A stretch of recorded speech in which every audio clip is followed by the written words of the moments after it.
Welcome to the Bar Exam Toolbox podcast. Today I'm discussing a Civil Procedure MEE question. This is one of our series of podcasts on how to approach each section of the UBE. Your Bar Exam Toolbox hosts are Alison Monahan and Lee Burgess. That's me. We're here to demystify the bar exam experience so you can study effectively, stay sane, and hopefully pass and move on with your life. We're the co-creators of the Law School Toolbox, the Bar Exam Toolbox, and the career-related website Career Dicta. Alison also runs the Girls Guide to Law School. If you enjoy the show, please leave a review on your favorite listening app and check out our sister podcast, the Law School Toolbox Podcast. If you have any questions, don't hesitate to reach out to us. You can reach us via the contact form on barexamtoolbox.com, and we'd love to hear from you. And with that, let's get started.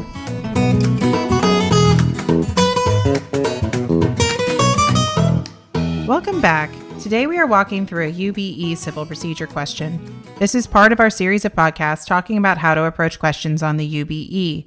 Today we're talking about how to draft rule statements. And don't forget to subscribe to our podcast so you don't miss any upcoming essay discussions. Before we get started, let's chat for a moment about memorizing rule statements. It's very common when studying for the bar exam that studiers focus too much on memorizing lengthy, complicated rule statements. That is unnecessary and makes your job much more challenging. Instead, rule statements should be as short and concise as possible and include clean and clear rule statements when applicable. Short and concise rule statements are easier to memorize and easier to type out during strict timed conditions. With only 30 minutes to complete a UBE essay, you want to minimize the time spent on rule statements and instead spend the time on factual analysis, since that's where the majority of the points come from anyway. As we walk through this question, listen to the rule statements. Could you come up with a way that they could be more concise? Are they presented in a way that you could easily memorize? Before we walk through today's question, we need to do a quick review of the law you will want to know for this question. Because this is a civil procedure question, we will be looking mainly to the federal rules of civil procedure and cases interpreting those rules. For major rules, it can be nice to memorize the numbers, but if you don't know the numbers, that is generally okay. Just make sure you know the rules and how to apply them. All right, let's start with Rule 7A. It defines pleadings to include answers. Rule 8B3 only allows a party to file a general denial as an answer to a complaint if the party has a good faith intention to deny all allegations, including jurisdiction. Because there is almost always something in the complaint that should be admitted, a general denial is improper in most cases.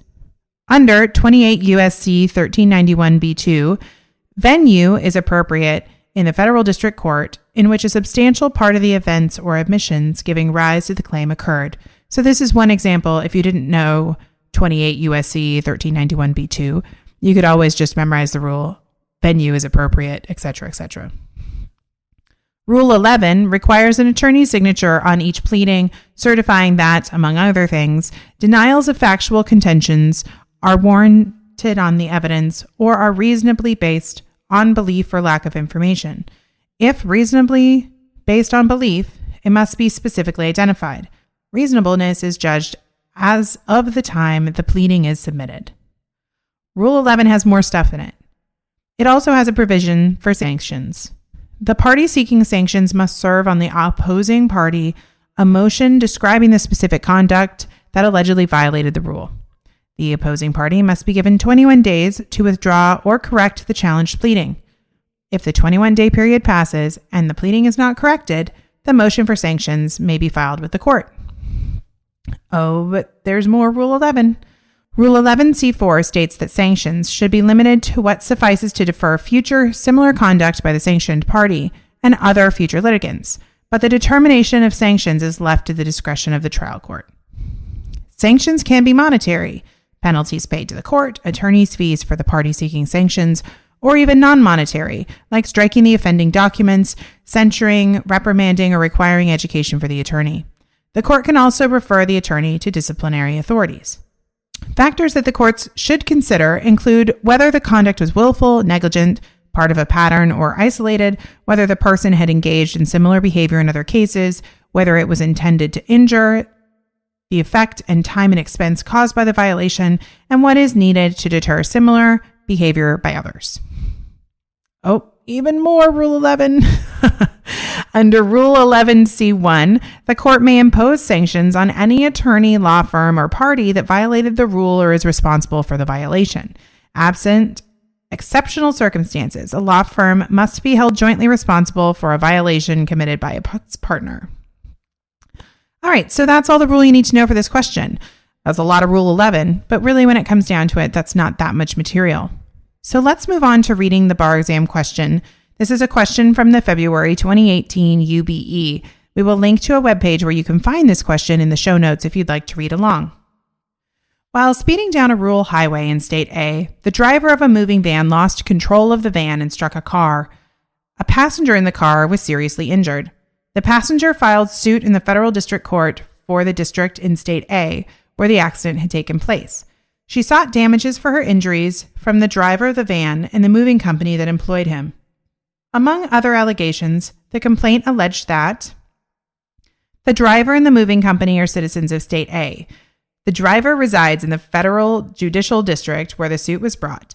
The accident occurred in the federal judicial district where the suit was brought. The passenger is a citizen of State B. The amount in controversy exceeds $75,000. Venue is proper in the federal judicial district where the suit was brought. The driver was employed by the moving company and was acting in the course of his employment at the time of the accident. The driver of the moving van was negligent, and the passenger suffered serious injuries as a result of that negligence. The defendant driver and the defendant moving company were both represented by an attorney who was a partner in a 30-lawyer law firm. The attorney was retained and received a copy of the complaint only 4 days before an answer was due. The attorney was conducting another trial at the time. Rather than ask another lawyer in the firm to answer the complaint, the attorney personally prepared and filed a timely answer to the complaint on behalf of the defendants. The answer to the complaint, which was signed by the attorney, simply read, "General denial. Defendants hereby deny each and every allegation in the complaint." 2 months later, the plaintiff, who was the passenger, properly served requests for admission on the defendants, requesting admission of each allegation in the complaint. Responding to the requests for admission, the defendants, still represented by the attorney, denied the allegations concerning the driver's negligence and the plaintiff's injuries, but admitted all other alleged facts. The plaintiff then served on the defendant's attorney a motion for sanctions on the ground that the denial in the answer was inappropriate. The plaintiff requested that the defendants withdraw their original answer and file an amended answer, admitting the allegations that the defendants had admitted in their response to the request for admission. 1 month later, after the defendants had failed to withdraw or amend their answer, the plaintiff filed the motion for sanctions in court. The plaintiff's lawyer submitted evidence that his customary billing rate is $300 per hour and that he had spent several hours preparing the motion and corresponding with the defendant's attorney about the answer for a total of $2,100. Number 1, may the court properly grant the plaintiff's motion for sanctions? Explain. Number 2, if the court grants the plaintiff's motion for sanctions, A, what sanctions are appropriate, and B, against whom should the sanctions be ordered? Explain. Okay, so the first thing I notice about this question is for a UBE question, it feels a little long to me. And so that just means that you have to be very thoughtful about going through each of the facts because they added a lot of details in there that you need to make sure that you are tracking because they're going to relate to these issues. But hopefully, because we just reviewed the law applied in this situation, that some of the issues should be kind of popping up for you as you heard me read the question, especially around rules with sanctions and the different types of sanctions. So the first thing you should do is mark up your exam paper to assess what is legally significant about each fact in the fact pattern. Facts are where you get the bulk of your analysis, so you need to make sure that you examine these fully. So first, let's start with the beginning. While speeding down a rural highway in State A, the driver of a moving van lost control of the van and struck a car. A passenger in the car was seriously injured. The passenger filed suit in federal district court for this district in State A, where the accident had taken place. So this is all about whether or not venue is appropriate in State A. Oftentimes when I do civil procedure questions, I make sure that I have like a column of things that happened in State A and a column of things that happened in State B, so I can clearly know what's going on in each state. It's always an issue typically with venue about which state something is going to happen in. All right, the next fact. She sought damages for her injuries from the driver of the van and the moving company that employed him. Among the other allegations, the complaint alleged that, and then we have this whole list of things that they alleged. So the driver and the moving company are citizens of State A. So I typically put that under the State A column. The driver resides in the federal judicial district where the suit was brought. So put that in the appropriate column. The accident occurred in the federal judicial district where the suit was brought. Put that in the column. The passenger is a citizen of State B. So that goes in the B column.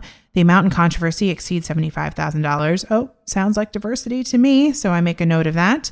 Venue is proper in the federal judicial district where the suit was brought. The driver was employed by the moving company and was acting in the course of his employment at the time of the accident. It sounds like that the moving companies might be liable for this as well. And the driver of the moving company van was negligent, and the passenger suffered serious injuries as a result of that negligence. So each of these allegations will be important to your analysis about whether the general denial was appropriate. The defendant driver and the defendant moving company were both represented by an attorney who was a partner in a 30-lawyer law firm. So this is relevant to who the court might impose sanctions against. If you remember, there were specific rules about sanctions being levied against a law firm and not just an individual partner. The attorney was retained and received a copy of the complaint only 4 days before the answer was due. And so that's important because it was still within the window. The attorney was also conducting another trial at the time, and these facts are going to be relevant when determining whether the attorney's actions were reasonable under the totality of the circumstances test that we discussed in the rules at the beginning of this podcast. Rather than ask another attorney in the firm to answer the complaint, the attorney personally prepared and filed a timely answer to the complaint on behalf of the defendants. So this matters because under Rule 7A, an answer is a pleading, which means it is subject to the requirements of Rule 11 that we discussed earlier in the podcast. The answer to the complaint, which was signed by the attorney, simply read, "General denial. Defendants hereby deny each and every allegation in the complaint." So we know the attorney signed it, which the rule states certifies to the best of his knowledge, information, or belief after a reasonable inquiry that all denials are warranted on the evidence, or if specifically so identified, are reasonable based on the belief or a lack of information. So this is also important because general denials are technically allowed under Rule 8, but only if the party attempts in good faith to deny all of the allegations, including jurisdictional grounds. So that sounds like something you really need to focus on here. Then 2 months later, the plaintiff, who was the passenger, properly served requests for admission on the defendants, requesting admission of each allegation in the complaint. Responding to the request for admission, the defendants, still represented by the same attorney, denied the allegations concerning the driver's negligence and the plaintiff's injuries, but admitted to all the other facts. This is important because it means the defendant's admissions contradict the general denial filed in the answer. So the rules require that denials be specifically identified if they are reasonably based on a belief or lack of information. So that's problematic. The plaintiff then served on the defendant's attorney a motion for sanctions on the belief that the general denial was inappropriate. The plaintiff requested that the defendants withdraw their original answer and file an amended answer admitting the allegations that the defendants had admitted in their response to their request for admission. This is relevant to whether the plaintiff's lawyer properly served a motion describing specific conduct that violated Rule 11 and gave the opposing party an opportunity to withdraw and correct the pleading, which he would need to do before seeking any sanctions. Then a month later, after the defendants had failed to withdraw or amend their answer, the plaintiff filed the motion for sanctions in the court. This is relevant to whether the defendant's attorney withdrew or amended the challenged pleading within the 21-day safe harbor required after the opposing party's motion. The plaintiff's lawyer submitted evidence that his customary billing rate is $300 an hour, and he had spent 7 hours preparing the motion and corresponding with the defendant's attorney about the answer for a total of $2,100. This is relevant when the court considers whether to award sanctions in that amount. So, why is knowing and employing the rules key to improving an essay answer? Well, when you know the rules and you know them in a short, clear, and concise way, it helps you quickly identify and characterize the relevant facts. It allows you to spend more time on your analysis and less time drafting rule statements. We talked about that at the beginning of this podcast. And it allows you to tie the facts to the relevant legal issue instead of pouring your outline into the answer.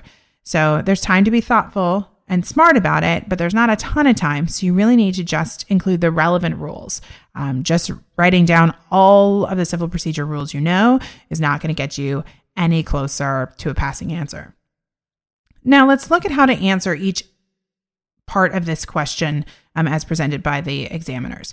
You would start any outline or answer by breaking your paper into a section for each question. This question was written in 2 parts, but there are really 4 topics that you need to address, which you probably picked up on as we walked through the facts. So number 1, did the defendant's attorney violate Rule 11 by filing an answer containing a general denial? Then, did the plaintiff follow the requirements of Rule 11 for filing a motion for sanctions? And then the subsection, if yes, what sanctions may be imposed? And then finally, against whom should the sanctions be imposed? This is where your knowledge of the rules will help you craft an effective answer and focus your time on analysis. So let's go issue by issue. So first, did the defendant's attorney violate Rule 11 by filing an answer containing a general denial? So our rule started with Rule 7a, which defines pleadings, which includes answers and complaints. Rule 11 requires an attorney's signature on each pleading, certifying that, among other things, denials of factual contentions are warranted on the evidence or are reasonably based on a belief or lack of information. Here, the answer was properly signed by the attorney for defendants and is a pleading and thus subject to the requirements of Rule 11. Now, Rule 8b-3 technically allows a party to file a general denial as an answer to a complaint, but only if the party intends in good faith to deny all allegations of a complaint, including the jurisdictional grounds. Answers must respond to legal conclusions stated in the complaint, as well as factual allegations. Because there's almost always something in the complaint that in good faith should be admitted, a general denial is likely improper in most cases.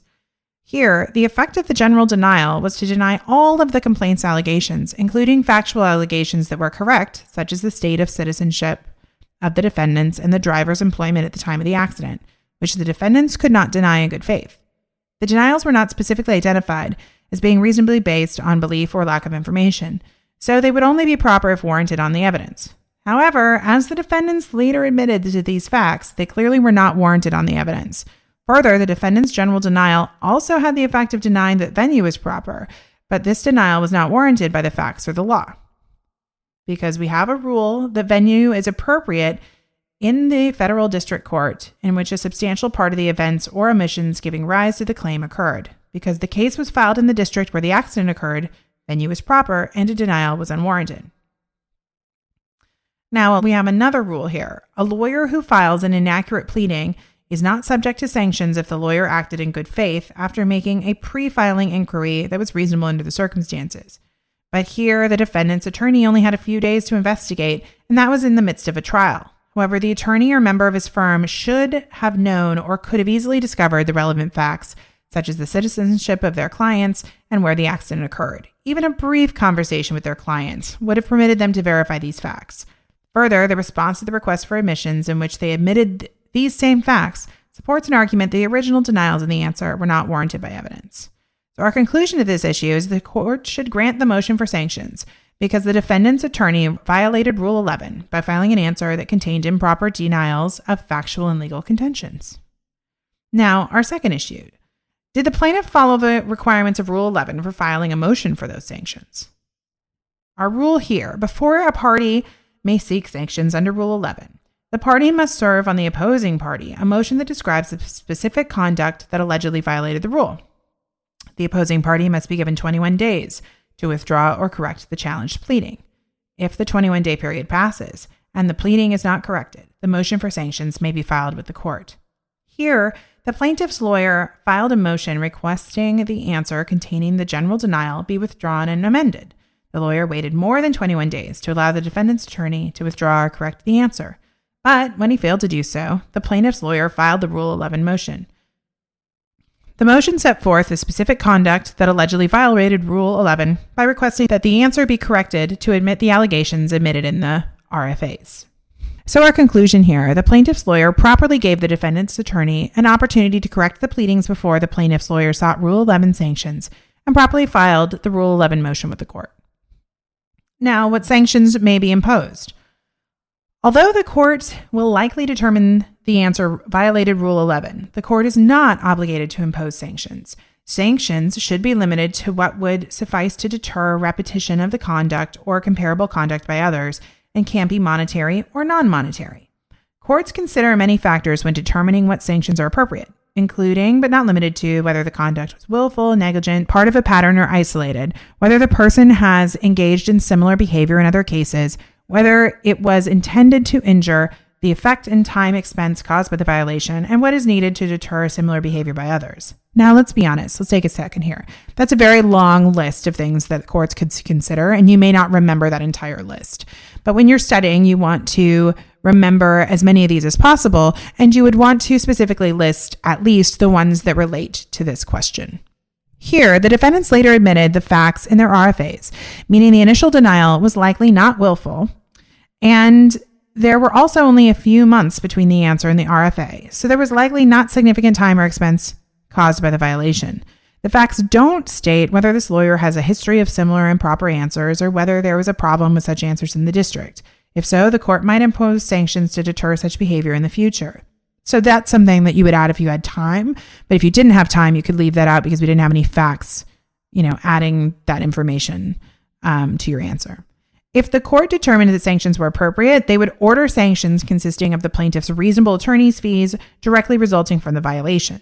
They would evaluate the records to ensure that the fees directly resulted from the violation and the amount is reasonable. 7 hours at $300 an hour does not seem unreasonable. I practice law in San Francisco. A partner who bills $300 an hour is certainly reasonable to me. But 7 hours at $300 an hour does not seem unreasonable, and the court could impose sanctions to fully compensate the plaintiff for his costs in challenging the defendant attorney's conduct. So our conclusion here is that the court has discretion over awarding sanctions. In this case, sanctions are likely to include an award of reasonable attorney's fees that the plaintiff incurred due to the violation. Now our last issue statement. So against whom should sanctions be imposed? So the court may impose sanctions on any attorney, law firm, or party that violated the rule or is responsible for the violation. This is in Rule 11C1. In general, absent exceptional circumstances, a law firm must be held jointly responsible for a violation committed by its partner. A client cannot be held responsible for an attorney's unwarranted legal contentions. So here, the defendant's attorney signed the pleading, is clearly responsible for the violation. The law firm is likely to also be held jointly responsible because the attorney is a partner and no extenuating circumstances appear in the facts. There are no facts that indicate that the defendants themselves knew or authorized the attorney to make the unwarranted general denial or were otherwise responsible for the attorney's failure. So finally, the general denial also included an unwarranted legal contention, the denial of proper venue for which the client cannot be sanctioned. So the conclusion here is sanctions may be imposed by the defendant's attorney and his law firm. If the defendants were responsible for any of the unwarranted factual contentions, they may be sanctioned as well. But the facts here do not indicate that they were. All right. So one last thing about this final issue. I think that my analysis that I laid out for you here is wonderful if you have time to really go through all of those steps. But if you're running out of time, the key is here that we're really looking for, is the law firm going to be responsible or is just the partner going to be responsible? We know that we have this rule from Rule 11C1 that says that the law firm can be held jointly responsible. So you just want to talk about that because the facts did give us that information. All right. So writing good rule statements is just the beginning of a good bar essay, but they lay the foundation for success in the rest of your answer. Being able to quickly and efficiently incorporate the rules into your answer will give you more time to work on the meat of your analysis, and that's where the points come from. Make sure that you have an effective attack plan so you can effectively memorize the law and write out rule statements as you need them on the exam. One more thing I'm going to say about this question. These are very specific rules in civil procedure, and I think a lot of people may not even remember these rules if you have been studying civil procedure. Maybe you did, but I think it's not out of the realm of possibility that you got this question on the test and you may not remember all of the rules about sanctions. So what do? Well, this question gave you a lot of very specific facts, that this guy was a partner in a 30-person law firm, that he had 4 days and chose not to give any other attorney an assignment to work on this pleading. Like, there are lots of very specific facts. And so if you can't remember what the rules for sanctions are, think about the facts and then think about what rules would make sense based on those facts. Make those rules up and put them on the test. Because what you don't want to do is leave issues on the table because you don't remember the rules. You need to still identify the issue based on the facts, make up a rule statement, and then go ahead and do your analysis. And hopefully you can get enough points possible to pass, or at least help you pass the overall question. And with that, we are out of time. I want to take a second to remind you to check out our blog at barexamtoolbox.com, which is full of helpful tips to help you prepare and stay sane as you study for the bar exam. You can also find information on our website about our courses, tools, and one-on-one tutoring programs to support you as you study for the UBE or California bar exam. If you'd enjoyed this episode of the Law School Toolbox podcast, please take a second to leave a review and rating on your favorite listening app. We'd really appreciate it, and be sure to subscribe so you don't miss anything. If you are still in law school, you might like to check out our popular Law School Toolbox podcast as well. If you have any questions or comments, please don't hesitate to reach out to myself or Alison at lee@barexamtoolbox.com or allison@barexamtoolbox.com, or you can always reach out to us via our contact form at barexamtoolbox.com. Thanks for listening, and we'll talk soon.